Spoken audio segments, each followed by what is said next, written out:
सभी साथियों को बहुत बहुत नमस्कार। साथियों, मैं आपका दोस्त अभिलाष शर्मा मौजूद हूं अभी कानोता में। और कानोता में जिस शख्सियत से हम आपकी मुलाकात कराने जा रहे हैं वो कोई परिचय के मोहताज नहीं, एक उनका परिवार है। आप ये देख लीजिए, जो लोग बोलते हैं कि डायरेक्ट सेलिंग व्यवसाय फंसने फंसाने का धंधा है, लोगों को टोपी पहनाने का बिजनेस है।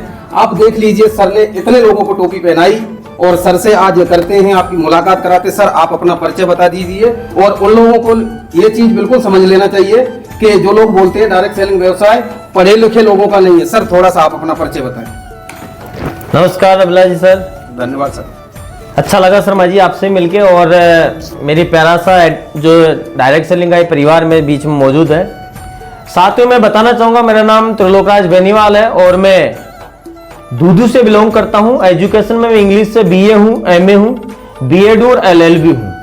और पिछले 9 साल से मैं टीचिंग लाइन में था और पिछले 3.5 साल से मैं डायरेक्ट सेलिंग इंडस्ट्री के अंदर हूँ। और इस इंडस्ट्री से मुझे बहुत अच्छा प्यार इसलिए हुआ, उसके पीछे कुछ रीजन है जो अभी मैं सर के साथ में शेयर करूंगा। तो ये मेरा छोटा सा परिचय है और आज 3.5 साल काम करके और मैं इस इंडस्ट्री में काफी अच्छी जगह पहुंचा हूं सर। सर, मेरा पहला सवाल रहेगा आपसे। जी सर। आपने एलएलबी की, आप कहीं जज बन वकील बन सकते थे, लेकिन वकील छोड़ने के बाद में सर आज आप डायरेक्ट सेलिंग में कैसे आना हुआ सर? एक्चुअली में सर, मैं रियलिटी तो ये बताना चाहता हूँ कि मैं इंडस्ट्री में इतना इंटरेस्ट नहीं रखता था। इंटरेस्ट नहीं रखने के पीछे रीजन था कि लोग इस इंडस्ट्री को ये मानते थे कि ये पसने पसाने का धंधा है, टोपी पहनाने का काम है, ये मूर्खों, बेवकूफों, पागलों का काम है। तो मैं हमेशा सोचता रहता था कि यार इस इंडस्ट्री के अंदर अगर हम जाएंगे तो हमें भी लोग ऐसा ही कुछ कहेंगे। तो लेकिन हुआ ऐसा, कुदरत को, भगवान को कुछ और ही जो है था। तो मैंने क्या किया, जब लॉकडाउन लगा तो अचानक से मैं पहले पढ़ा रहा था 9 साल से और फिर मैंने एलएलबी करी। तो उसके पीछे मेरा रीजन ये था कि चलो नौकरी भी नहीं लगेंगे तो कहीं ना कहीं अपनी टेबल लगा के बैठ ही जाएंगे। लेकिन जब लॉकडाउन लगा तो स्कूल बंद, कॉलेज बंद और कोर्ट बंद और हम खुद घर में बंद हो गए। तो इंडस्ट्री में नहीं आना चाहते थे, उसके बावजूद भी घर बैठे बैठे क्या करते। तो मेरे गुरु हैं शिवनारायण जी सैनी से, जो गवर्नमेंट टीचर हैं। तो मैंने सोचा अरे गवर्नमेंट टीचर इस बिजनेस को कर सकते हैं, तो क्यों ना एक बार इस बिजनेस को समझा जाए कि ये नेटवर्क मार्केटिंग है क्या, रियलिटी में ये टोपी पहनाने का धंधा या कुछ और है। तो मैंने इस धंधे को बड़े करीबी से समझा और जब मुझे अच्छा लगा तो मैंने इस धंधे को काम करना स्टार्ट कर दिया सर। सर, जब आप पहली बार फील्ड में गए होंगे तो लोगों ने आपसे कौन से ऑब्जेक्शन डाले होंगे, क्या बोला होगा सर? थोड़ा सा बताएं, क्योंकि लोग आज जाते हैं ना तो उनको अजगर नाग बैठे हैं मार्केट में, वो पूरा निगलने की कोशिश करते हैं सर। थैंक यू सर, काफी अच्छा आपने ये सवाल पूछा है। अच्छा, मैं एक बात बताना चाहता हूं सर कि आपने कहा लोगों के बारे में। सर, लोग तो दूर की बात है, मैं आपको रियलिटी में एक चीज कहना चाहता हूं सर। लोगों से पहले तो परिवार वाले नेगेटिव करते हैं सर। और परिवार वालों ने मेरे को इतना नेगेटिव किया, इतना नेगेटिव किया, लेकिन मेरे गुरु ने मुझे एक बात कही थी, वो मुझे आज भी याद है और मैं आपको शेयर करना चाहूंगा। तो गुरुजी ने मेरे को यह कहा था कि त्रिलोक जी, इस काम को करना या नहीं करना बात की बात है, लेकिन एक आपके पल्ले गांठ बांध लेना और उस गांठ का नाम है कि जिंदगी में नेगेटिव मत होना। और आप ज्यादा नहीं 3-4 साल पॉजिटिव बन के रहोगे तो वो काम हो जाएगा तो तुम्हारी 7 पीढ़ी में किसी ने नहीं सोचा। तो सर, मैंने ये सोच के इस काम को करने का डिसीजन लिया। और आपको बताना चाहता हूं सर कि जब फील्ड में निकला तो जो गुरुजी ने बात कही वही हुआ। नाग डसने के लिए बैठे हैं। लोगों ने मेरे को कहा, यार त्रिलोक जी इतना अच्छा काम कर रहे थे, आप पढ़ाते थे आराम से, स्कूल में लोग गुरुजी गुरुजी कहते थे, और आप कहाँ ये टोपी पहनाने का काम करने लग गए। तो मुझे एक शब्द याद आया गुरुजी का कि जो ही आप बाहर निकलोगे तो लोग नेगेटिव करेंगे। तो रियलिटी है सर, लोगों ने मुझे रोका, टोका, कोसा, मना किया, लेकिन मैंने किसी की बात नहीं मानी। मैंने गुरुजी की बात मानी। और मेरे गुरु शिवनारायण सैनी सर जो गवर्नमेंट टीचर है, मैंने सोचा ये गवर्नमेंट टीचर इस काम को कर सकते हैं और उनकी बात को मैं 3-4 साल रख लूंगा तो साला अगर नौकरी नहीं भी लगा या मैं कोर्ट में नहीं लगा तो कोर्ट में बैठ जाऊंगा, या मैं पढ़ा लूंगा, ये काम तो बाद में भी हो जाएगा। क्यों ना 3-4 साल विश्वास करके यहाँ इस काम को किया जाए। और सर, जब जिन लोगों ने मेरे को ये कहा था ना कि तुम सफल नहीं हो सकते, तुम नहीं कर सकते, तुम्हारी बस की बात नहीं है, ये टोपी पहनाने का काम है, ये डायरेक्ट सेलिंग पागलों का काम है, मैं आपको रियलिटी बता रहा हूं सर, मेरे दिल में इतना गजब का खून बिठा लिया था मैंने कि जिन जिन लोगों ने मुझे मना किया है उनको चुन चुन के अगर AWPL में जो डायरेक्ट सेलिंग में नहीं लाया तो असली बाप की औलाद नहीं। सर अगला सवाल मेरा आपसे रहेगा कि जब डायरेक्ट सेलिंग आपने स्टार्ट ही दौर था, स्टार्टिंग में घर वाले नेगेटिव करते हैं, जैसे ही आप किसी को बताते थे तो लोग ऐसे भागते हैं इस इंडस्ट्री का नाम सुन के जैसे साला हम किसी का रेप करके आए। बिल्कुल सर, ऐसे देख के भागते हैं, ये कोट पैंट टाई देख के तो लोग ऐसे भागते हैं। सर इसका क्या रीजन रहता है सर? अच्छा, एक ही चीज बताता हूं सर, ये अभी भी हमारे पेस पे आ रही है। जब फील्ड में जाते हैं तो लोग ये कोट पैंट टाई बेल्ट वाले जी दिख जाते हैं, तो जो पहले आज के 2, 5, 10 साल पहले उनको कोई लूट के लेके गया था, ये सोचते हैं कि उसका ये दूसरा रूप है और अब जितना झपटा मारना इसी पे मार लो। हमारे पे वो इतना तगड़ा गुस्सा निकालते हैं, छोड़ो हमारा नेटवर्क मार्केटिंग का प्लान क्या है, क्या हमारा बिजनेस प्लान है, उसको तो सो ही नहीं करने देते। उससे पहले मारने पे उतारू हो जाते हैं सर। इसका रीजन फिर मैंने समझ में आया कि मैं हर बंदे को एक ही चीज बताता हूं कि पांचों उंगलियां बराबर नहीं होती है। मानते हैं सर, पांचों उंगलियां बराबर नहीं होती है। और एक चीज ये भी है, जब तक आप और हम किसी इंसान के बारे में नहीं जानते तो हमें उसके बारे में कमी नहीं बतानी चाहिए सर। अगर कमी बता रहे हैं तो दुनिया का मूर्ख नहीं, वो महामूर्ख है मेरी नजर में। भाई बाहर ये 2-3 लोग नए आए, मैं जानता हूं क्या इनके बारे में? नहीं जानता हूं सर। लेकिन मैं कहूंगी बेवकूफ है, कहां आ गए, क्या है ये है वो, तो मूर्ख कौन हुआ? मैं हुआ। जाहिर सी बात है, मानते सर। तो मैंने लोगों को एक चीज बताई कि जो डायरेक्ट सेलिंग इंडस्ट्री के प्रति आप लोगों की मेंटलिटी है, मैं मानता हूं चेन सिस्टम है, जोड़ने का काम है और ये नेटवर्क मार्केटिंग बेकार का पसने फसाने का काम, मानता हूं। लेकिन आप पांचों उंगलियों को बराबर मत समझो। कंपनी एक्ट 2013, MLM गाइडलाइन 2016 और डायरेक्ट सेलिंग रूल्स 2021 के नियम और रेगुलेशन को जो कंपनियां फॉलो नहीं कर पाई, गवर्नमेंट ने उनको बैन कर दिया है। हजारों ने लाखों कंपनियां मार्केट से आउट हो चुकी है सर। आज अगर गवर्नमेंट के नियम रेगुलेशन को फॉलो करने की बात करें या एथिकल डायरेक्ट सेलिंग की बात करें या लीगलिटी के अंदर कंपनियों की बात करें तो मात्र 464 कंपनियां गवर्नमेंट अप्रूव्ड है। और इन 464 कंपनियों के बारे में अगर मैंने रिसर्च किया, इनके बारे में सोचा, तो मैंने एक ही चीज देखी कि जो इन नियमों को फॉलो नहीं किया वो तो मार्केट से आउट हो गई और जो फॉलो कर रही है वो अभी भी चल रही है। इसका मतलब ये बिजनेस पसने पसाने का धंधा नहीं है। अगर ये पसने पसाने का धंधा होता तो ना इसके ऊपर गाइडलाइन आती, ना इसके ऊपर लॉ आता, ना कोई रूल्स बनते और ना ये एथिकल डायरेक्ट सेलिंग कहलाती। और जब ये सब कुछ एथिकल है, ये सब कुछ लीगलिटी में है, तो आप हम सबको ये डायरेक्ट सेलिंग करनी चाहिए, क्योंकि ये डायरेक्ट सेलिंग हमें भविष्य लगाने का बिजनेस है, लोगों की जिंदगी बदलने का बिजनेस है। सर अगला सवाल मेरा, सर ऐसा डायरेक्ट सेलिंग में तो ज्यादातर लोग फेल हो जाते हैं। सर आपकी नजर में कोई ऐसी इंडस्ट्री है जहां 100 लोगों को लगाएं और 100 लोग भी सफल हो जाएं? बिल्कुल सही कह रहे हैं सर। मेरे को तो एक भी इंडस्ट्री ऐसी नहीं लगती है जहां पे 100% रेशो आता है। कहीं नहीं आता है सर 100% रेशो। हाँ, ये जरूर कह सकता हूं, कोई इंसान डायरेक्ट सेलिंग इंडस्ट्री में आ जाए, नेटवर्क मार्केटिंग में आ जाए, मैं हर आदमी को कहता हूं कि यही एकमात्र इंडस्ट्री है जिसके अंदर आप 100% रेशियो ला सकते हो, बरसते यहां के नियम, सिस्टम और रेगुलेशन को फॉलो किया जाए।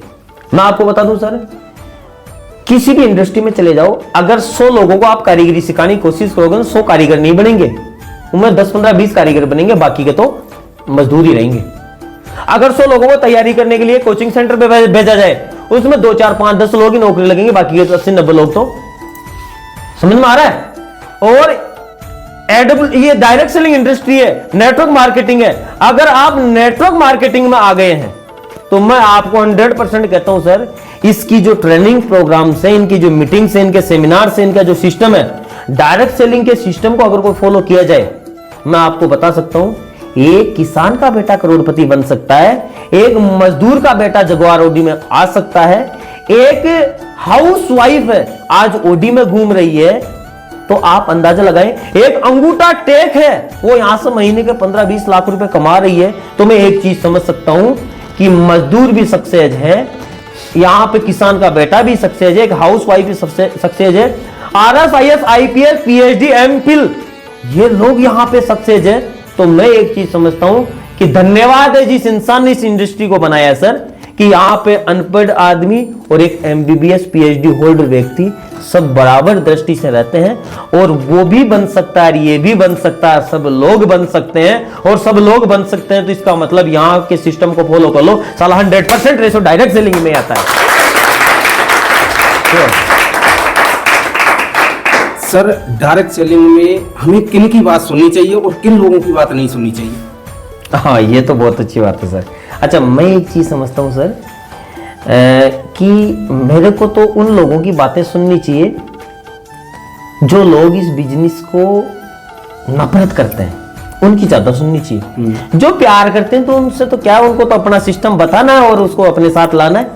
लेकिन सबसे ज्यादा उन लोगों की सुनो जो आदमी इस बिजनेस से नफरत करते हैं। क्यों? कि नफरत करने वाला जो आदमी, आप 100 को एक को प्लान दे के आए और वहां 99 लोग नेगेटिव है, तो वो एक को इतना हावी हो जाएंगे उसके भी कि वो एक आदमी 99 को ला सकता था, लेकिन वो कमजोर था, पहले दिन ज्वाइन हुआ है, उसको नहीं पता डायरेक्ट सेलिंग क्या है, तो उसको 99 लोग नेगेटिव कर देंगे। तो सबसे पहले उन 99 लोगों को खाली कर दो पूरा, कि कितनी तो चोट खाया हुआ है, कितनी कंपनियों में इन्वेस्टमेंट किया है, कितनों में लुट गया, कितनों में बर्बाद हो गया। सारे रोज ने सुनने के बाद उसको बिठाओ कि तेरे को 1 घंटा सुनाऊं, तू मेरे को 30 मिनट सुन ले। साला डायरेक्ट सेलिंग के रूल रेगुलेशन सिस्टम को बता के आ जाओ, एथिकल डायरेक्ट सेलिंग समझा के आ जाओ। अगर वो इस सिस्टम को समझ गया तो 99 लोग हैं उस एक के साथ 100% आ जाएंगे। तो मेरा जहां तक मानना है, मैं हर आदमी को ये कहता हूं, जो आदमी इस धंधे के बारे में नहीं जानता है सबसे ज्यादा उसकी सुनो, क्योंकि उसी को लाना है। वही साला नाग ढसने के लिए बैठा, उसको लेके आना है। सर बहुत बहुत धन्यवाद। सर अगला सवाल मेरा आपसे जी सर, कि डायरेक्ट सेलिंग व्यवसाय में हम, जैसे आपने ओडी चलाते, तो हमें ओडी वाले से सलाह लेनी चाहिए या सर स्कूटर वाले से? लोग यहाँ ये गलतियां क्यों करते हैं कि जो आदमी इस इंडस्ट्री में सफल है, मान लीजिए सर आप सफल है इस इंडस्ट्री में, तो हमें आपकी में सुन करके हमें अदर वाली की क्यों सुननी पड़ती है सर? सही बात है सर। अच्छा, इसमें एक चीज मैं मेरी टीम को भी कहता हूं कि एक किसान है, उससे जाके कहेंगे ये मेरा गणित का सवाल है, ये हल कर दो, तो किसान क्या कहेगा, बेटा तू गलत जगह आ गया, तेरे को किसी टीचर के पास जाना चाहिए। सही है? बिल्कुल। या किसी इंजीनियर को जाके कहेंगे कि ये खाद का कट्टा है और इसको खेत में देना है, तो मुझे बताओ कैसे देना है, तो वो कहेगा भैया तू गलत जगह आ गया, तेरे को किसी किसान से संपर्क करना चाहिए। तो यहां पे भी मैं इस इंडस्ट्री के अंदर एक चीज कहना चाहता हूं कि प्लान हमसे, आपने मेरे से प्लान सुन लिया, अब आपको राई किसान से या किसी मजदूर से राय नहीं लेके आपको किसी नेटवर्कर से राय लेनी चाहिए। कारण, या परिवार वाले या फिर अड़ोसी पड़ोसी से आप जाके राय लोगे, अरे बेचारों ने प्लान ही नहीं सुना है, सिस्टम को ही नहीं समझा है, और आप उनसे जाके राय लोगे तो वो क्या कहेंगे कि भैया तू कहीं ना कहीं टोपी पहन के आ गया, अच्छा तेरे को कोट पैंट वाला मिला होगा, अच्छा वो टाई भी लगा रखा होगा, अच्छा गाड़ियों के सामने दिखाया होगा, तेरे को करोड़पति भी बनाया होगा। 2-4 बात ऐसी बोलते हैं और इससे क्या होता है, हमारा माइंड स्विच ऑफ। और हम, सर ने कहा था कि उनसे राय मत लेना जिन्होंने इस प्लान को नहीं सुना, हम चला के उन्हीं से जाकर राय लेते हैं। अरे जो ओडी चलाना जानता है वही, उसी को पता है कि चाबी लगती है कि नहीं लगती है, पुश बटन है, कैसे गियर डालना है। अब आप लाके कोई जुगाड़ चलाने वाले, ट्रैक्टर चलाने वाले को लाके बिठाओगे, वो आके यूं करके तो वो तो तुरंत ही जगवार का गियर तोड़ देगा भाई। यस या नो? लेकिन हम लोग गलती क्या करते हैं, हम उनसे जाके राय लेते हैं जो इस इंडस्ट्री की नॉलेज नहीं रखते। तो मेरा जहां तक मानना है, अगर आप इस इंडस्ट्री में सफल होना चाहते हैं या आप आ ही गए हैं, तो यहां की नॉलेज को आप ग्रहण करें, यहां के लोगों की बात माने, ज्यादा मत मानो यार। आपकी 7 पीढ़ी जो है घर वालों की या परिवार रिश्तेदारों की बात मानती आ रही है, तो जिंदगी नहीं बदली तो किसी एक की बात मान लो, जिंदगी बदल जाएगी। ये तय है, 100% बदल के रहेगी। सर अगला सवाल मेरा, डायरेक्ट सेलिंग में आने के बाद हमें कौन से ऐसे काम करने चाहिए जिससे हम सफल हो सकें? बहुत ही अच्छी चीज है सर। अच्छा सर, डायरेक्ट सेलिंग इंडस्ट्री में आने के बाद सफल होने के तो कई पॉइंट है, लेकिन मैं आपको 2-4 चीजें बताना चाहूंगा। और अच्छा, डायरेक्ट सेलिंग में ये जो 2-4 पॉइंट फॉलो कर ले तो सर सब लोग सफल भी होते हैं। पहला पॉइंट मेरा ये कहना है कि इस इंडस्ट्री के अंदर लोग क्या करते हैं, मोटिवेट हो जाते हैं। समझना मेरी बात को, पहले की जो डायरेक्ट सेलिंग थी सर वो थी मोटिवेशन की, अरे पहले की गंदी डायरेक्ट सेलिंग थी, अभी तो डायरेक्ट सेलिंग एजुकेशन का बिजनेस है भाई। तो सबसे पहला काम है ये इंसान को सीखना चाहिए। जब भी कोई ट्रेनिंग मीटिंग प्रोग्राम हो उसमें हर व्यक्ति को अटेंड होना चाहिए। उससे क्या हमारे अंदर नई एनर्जी आती है, और जो इंसान सीख के इस काम को करता है वो कभी पीछे नहीं रहता है। तो पहला काम है जब भी सीखने का मौका मिले सारे काम छोड़ के सीखो। दूसरी बात, अगर मैं किसी गांव में पहले गया हुआ हूं तो मुझे पता है कि किधर घूमना है, किधर ब्रेकर आएगा, है तो वही चीज अपलाइन का रोल होता है। अगर इस बिजनेस में कोई अपलाइन है तो आप अपलाइन की बात मानो, उसको पता है कहां ब्रेकर आएगा, किधर मुड़ना है। आप अपने दिमाग से काम मत करो, अपने दिमाग से काम करके आज दिन तक हम सफल नहीं हुए तो किसी एक के दिमाग से काम कर लो, सफल हो जाएंगे। और तीसरी बात यह है, अगर इस बिजनेस में सफल होना है तो रोज करो और लगातार करो। अगर एक दिन का भी गैप लग गया तो मैं आपको बता देता हूं, जैसे मजदूर 30 दिन जाता है ना तब जाके उसको सैलरी मिलती है। अगर 2-4 दिन नहीं जाए तो उसको वहां से सस्पेंड कर दिया जाता है। वही काम इस बिजनेस का है। आप सस्पेंड नहीं होगे, आप 2-4-5 दिन फील्ड में नहीं गए तो वो पीछे वाले जो नागन जो डसने वाले वो कब आपको डस जाएंगे आपको खुद को भी पता नहीं चलेगा और आप इस बिजनेस से आउट हो जाओगे। तो मेरा जहां तक मानना है कि अपने को इस बिजनेस के अंदर रोज करना चाहिए, लगातार करना चाहिए, क्योंकि लगातार करोगे, रोज इस काम को करोगे तो नेगेटिविटी कभी नहीं आएगी। तो ये 3 पॉइंट तो ऐसे हैं कि इस बिजनेस में आदमी को सफल बना देते हैं। और चौथा सबसे इंपॉर्टेंट पॉइंट ये है कि आप उन लोगों के साथ में रहो जो सफल हो रहे हैं।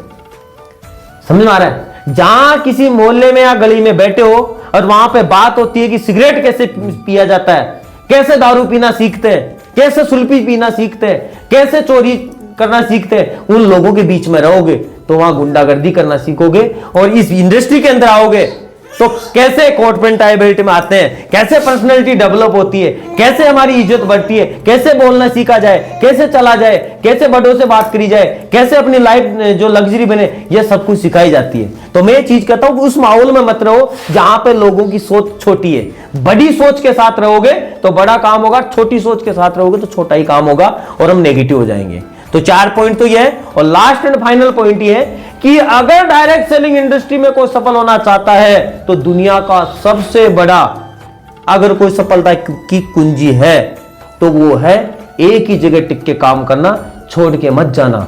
इंडस्ट्री में किसी भी कंपनी का अगर आप दामन थामते हो तो एक ही जगह गड्ढा खोदना। अरे 10-10 फीट का 10 जगह गड्ढा खोदोगे पानी नहीं निकलेगा, लेकिन 100 फीट का गड्ढा साला एक जगह खोद देना, पानी 100% निकलेगा। इसलिए इंडस्ट्री के अंदर जितनी भी एथिकल डायरेक्ट सेलिंग इंडस्ट्री की कंपनीज है उनको अच्छी तरह जांच पड़ताल करके एक कंपनी का दामन थाम लेना। अरे ज्यादा नहीं 4-5 साल तो उस दामन को मत छोड़ना, 100% सफल हो जाओगे।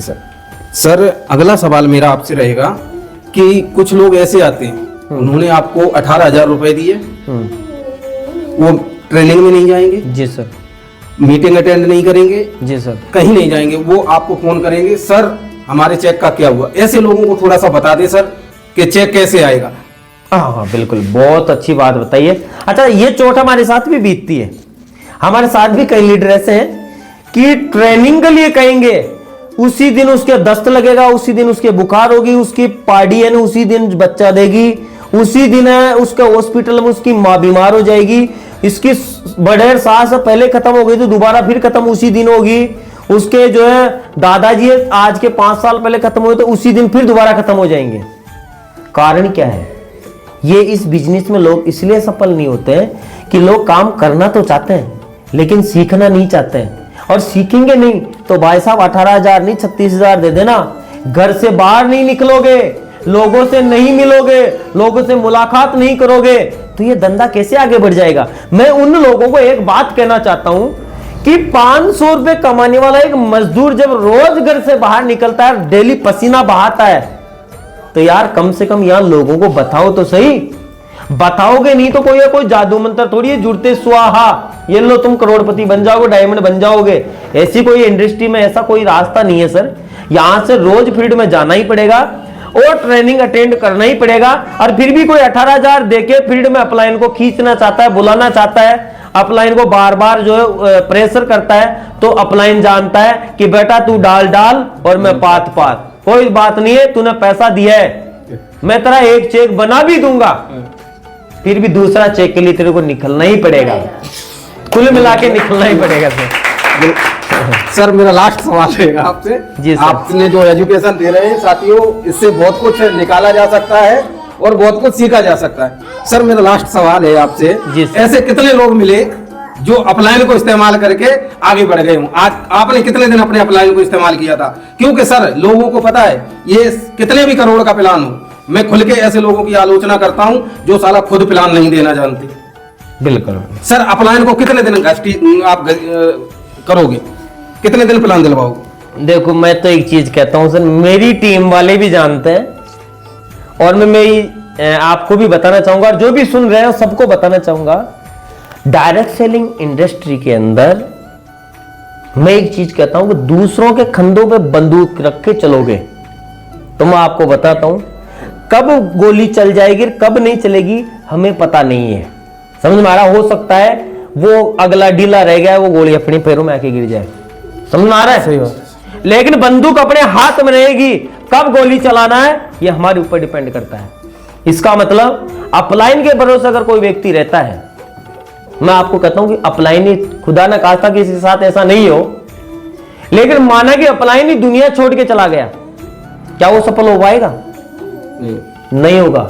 लेकिन एक शर्त पे सफल हो सकता है, अगर वो अपलाइन से सीखा हुआ है तो अपनी टीम को रोक जाएगा और वो सफल हो जाएगा, लेकिन नहीं सीखेगा तो वो सफल नहीं होगा। कई लोग मेरे को भी कहते हैं, यूज करते हैं, एटीएम मशीन बना रखा सर, क्या बात करते हो कि अपलाइन आएगा और उसको मेरा प्लान करेगा, आईडी निकालेगा, मेरा चेक बन जाएगा, फिर 2-5-10 दिन में फील्ड में कहीं नहीं जाऊंगा, फिर अपलाइन से रिक्वेस्ट करूंगा और एटीएम मशीन को वो एटीएम कार्ड को मशीन में डालूंगा, फिर पैसा निकल के आ जाएगा, 100 एसपी आएगी, 200 एसपी आएगी है और मेरा बिजनेस चल जाएगा। मैं उन लोगों को एक चीज कहना चाहता हूं, आपका 1-2 चेक है, 1-2 बार बन जाएगा, 1-2 चेक आपका अपलाइन बना सकता है, लेकिन परमानेंट चेक बनाना है तो मेरे भाइयों खुद के पैरों पे चलना पड़ेगा। क्योंकि मेरे भाई दूसरों के कंधों पे जनाजे उठाए जाते हैं, अगर सफलता पानी है तो खुद के कंधों पे ही चलना पड़ेगा, जब जाके सफल होंगे। धन्यवाद सर, आपने अपना कीमती समय दिया, इसके लिए बहुत बहुत धन्यवाद। Thank you sir.